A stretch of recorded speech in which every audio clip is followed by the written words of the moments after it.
it is time. Time for some Premier League predictions!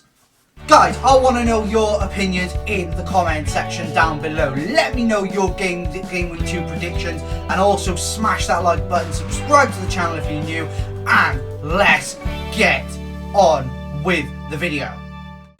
So, starting off in Game Week 1, we have West Ham United versus Chelsea on Friday, 8 o'clock kickoff. Now, personally for me, there is a lot to be discussed about this game. West Ham haven't looked fantastic. They lost 3-0 to Sunderland last week on Game Week 1. They haven't really made astute signings. El Hadji Diouf, not very good.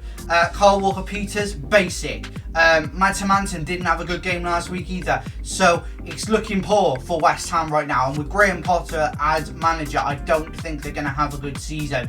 But Chelsea, on the other hand, Chelsea have made signings. Joao Pedro, Willian Esteval, Jamie Gittins. You know, all different types of players. Hato. So they have a strong squad. We have a strong squad. But we also have to remember, we drew against a tough Crystal Palace team last weekend. So, therefore, in my opinion, I'm going to have to be brave and bold in this prediction. I'm going to say West Ham United 0, Chelsea 2. Okay, Manchester City versus Tottenham. Now, what is there to say about this? Manchester City have really revamped their squad. Tottenham have got a new manager in Thomas Frank. You know, they've made some good signings. Mohamed Kudus, Joao Palhinha, you know, they've got some very good players there. Manchester City, though, have made some very good signings too. Dejani Reinders, Ryan Cherki, Ryan Nouri, they've got some fantastic players. You know, so I think this game speaks for itself. It's going to be a cracker. I'm going to say Manchester City 3, Tottenham 1. Now, Bournemouth versus Wolverhampton Wanderers. This is another tough, sticky game. It can be a nightmare to play against the Wolves team, but it can also be a nightmare to play against Bournemouth. And Bournemouth look decent. They've made some decent signings. They've lost some players as well. Zibani, Hulson, you know, players of high quality caliber. Milos Kerkez, they lost their entire defence. But they've made some really good signings. Truffert, you know, they got Krupi. They got some fantastic players in this squad now who can start to rebuild with our Iraola. So, I'm going to go Bournemouth 2, Wolverhampton Wanderers 0.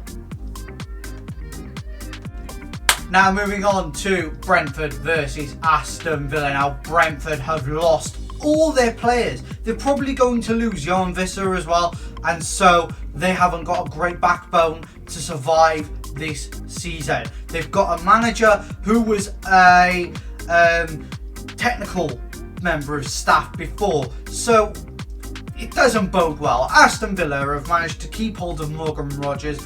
They've managed to sign Yvan Guesson as well from Stade Rennes, and so therefore I am going to say Brentford will lose 2-0 to Aston Villa.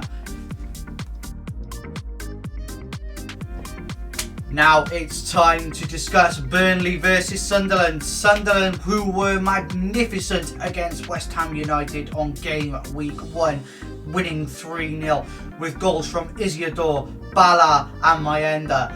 West Ham didn't look good at all, but could that just be because West Ham had a bad game? We don't know. But up against Burnley, Sunderland clearly have a stronger team. They have Granit Xhaka, Diarra, you know, they've got Adingra, they've got some fantastic players there.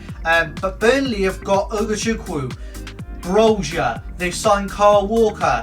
Do I think Burnley are good enough to beat the Sunderland team? I don't think so. So I'm going to say Burnley 0, Sunderland 2.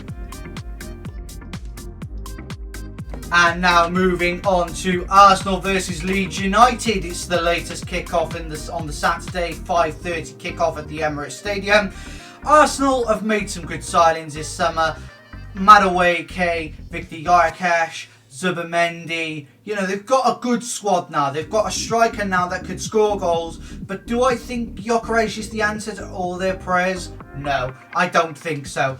Leeds United looked very good against Everton, winning that game 1-0 with the penalty from Amecha, their new signing recently. So I'm going to look at this game and I'm thinking Leeds could cause an upset, but then I look at Arsenal and look at the strength of their squad. So I'm going to turn around and say to you guys, I'm going to say Arsenal 2, Leeds United 1.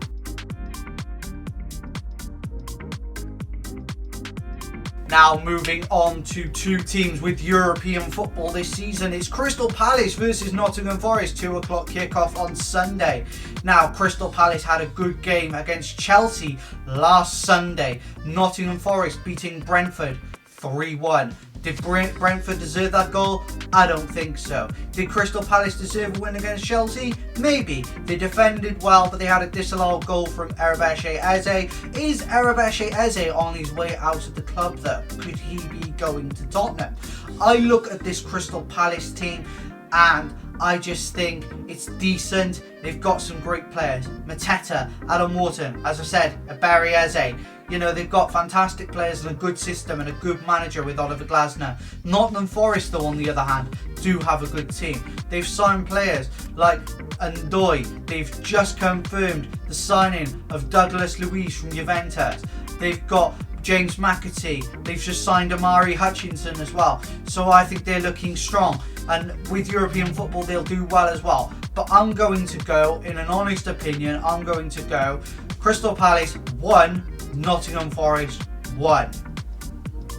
And then we move on to Everton versus Brighton and Hove Albion at the new Hill Dickinson Stadium, Everton's new stadium. Everton losing 1-0 to Leeds United at Elland Road on Monday in game week 1. Everton didn't look that great, to be honest. They didn't look like they had anything. Even when Jack Grealish came on with Thierry Barry, they didn't look great either. So, in my opinion, I am going to go Everton 1, Brighton and Hove Albion 0, only because of the atmosphere at the new stadium. And then on the final game for Sunday, we have Fulham versus Manchester United. Now, Fulham have not made any signings at all. There's one goalkeeper they've signed, and that's not good enough for a Fulham team to survive in the Premier League. They have a good squad already, but I think additions would have helped them along the way. Now, they didn't do too well against Brighton on the weekend. They drew 1-1. I mean, that's a decent result, but they didn't play well. Manchester United, on the other hand, played okay against Arsenal when they lost 1-0 to Arsenal.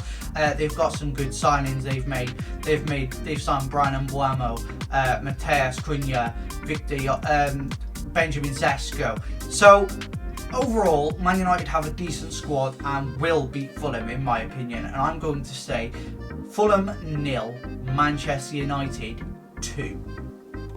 And then moving on into the final game of game week 2, we look at Newcastle United versus Liverpool.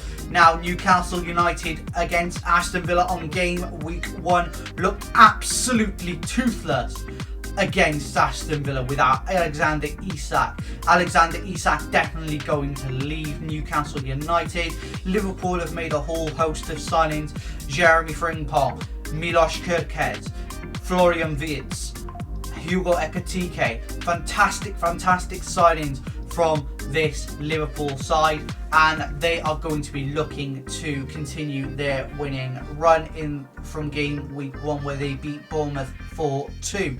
Now, I am going to say Newcastle are going to look toothless again. I am going to say Liverpool are going to be the better team completely, and I'm going to say Liverpool win 2-0. So guys, that's the end of the video. Hope you've all enjoyed. Don't forget to drop your comments. Let me know your predictions for game week 2. I'd love to hear your thoughts. Don't forget to subscribe to the channel. Go and follow all the socials. Links are in the description. And I will see you later for another video. Take care, guys.